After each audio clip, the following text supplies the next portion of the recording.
Hi everyone. So today in our How to Be Mindful series, we're going to look at how we can be mindful about tasks, especially tasks that we hate.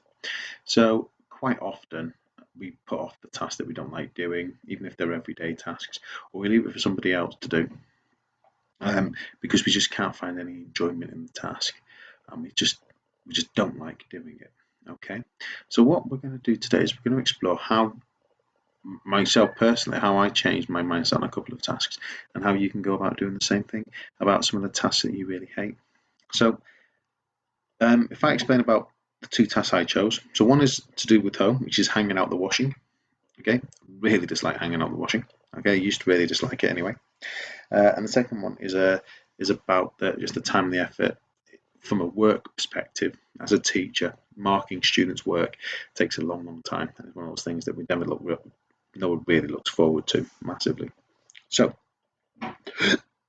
this is what I did to change my mindset on those two things, to turn them into things that I actually do on a regular basis and quite enjoy doing. Okay, so the first thing is you're going to take out all the emotion from the task, okay, and just literally describe each step of that task.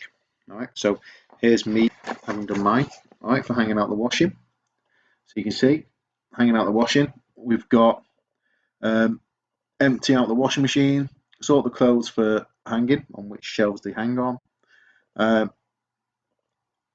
get out the clothes hanger, and then hang the clothes up. So there's four different steps there. Not a massive task, and actually, when you break it down like that, for some tasks, if you just break it down to simple steps like that, you go, actually, that's not a huge amount to do. It doesn't take a long time. Okay, my marking.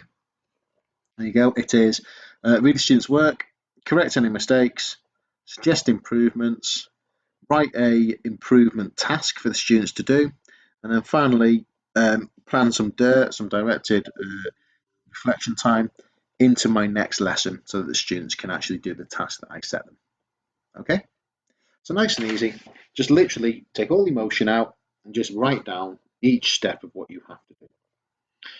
Now, the next phase is a change in the language that we use. So me normally say, like, so how do I hang out the washing? So I have to get out, I have to empty the washing machine, and I have to sort the clothes out for hanging, and I have to get out the clothes hanger, then I have to hang the clothes. And it's just quite negative. I have to do this, I have to do that. Okay. And I've just changed. So when I say I have to do this, okay, or I've got to do this, I change my language now to I get to do this, because then it becomes an opportunity, and I can explore what that opportunity is and why it's important. So I get to empty the washing machine. Okay. I then get to sort the clothes for hanging. I then get out the clothes hanger, and I get to hang the clothes up. Already, the kind of language and the way you say it is a bit more positive. Okay. And for each one of those, I then went ahead and added the word so at the end of each one, because then I could extend the sentence. So I get to empty the washing machine so the clothes don't stay in there and end up smelling really badly. Okay. I get to sort the clothes out for hanging so that I can make sure that each of the clothes can dry as quickly as possible.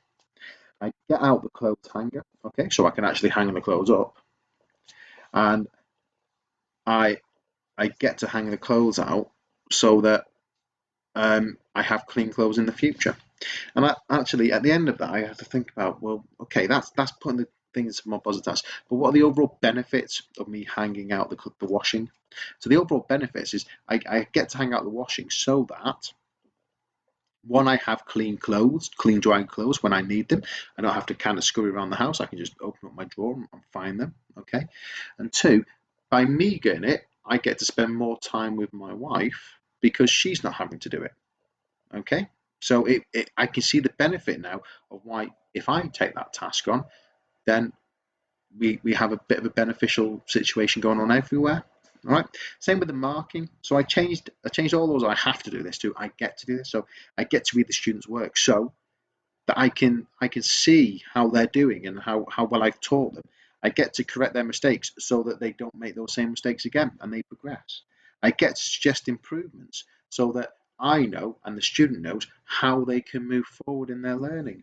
I get to write an improvement task so they can see and I can see whether they've understood what I've asked them to do and where I've asked them to improve.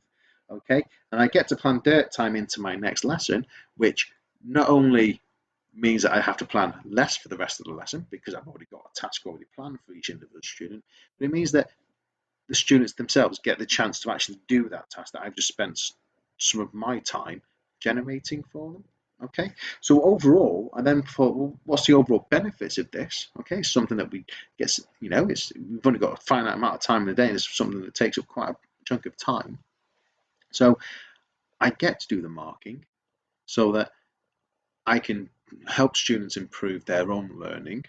Okay, and by helping them improve their own learning and helping me improve where my understanding of where they are in their learning and what mistakes they're making, it helps them get better exam results, and it helps me become a better teacher because I can see where I've taught them well and where maybe they've not quite understood what I'm trying to get across to them. Okay, or where maybe the resources I've used or the examples I've used haven't really engaged them or haven't really got them, or have been a bit confusing. Okay, so this is your task for today. Choose one thing, one task that you aren't particularly fond of in your house. Okay, and I want you to start by removing all emotion and just list the steps that you have to go through, to complete that task.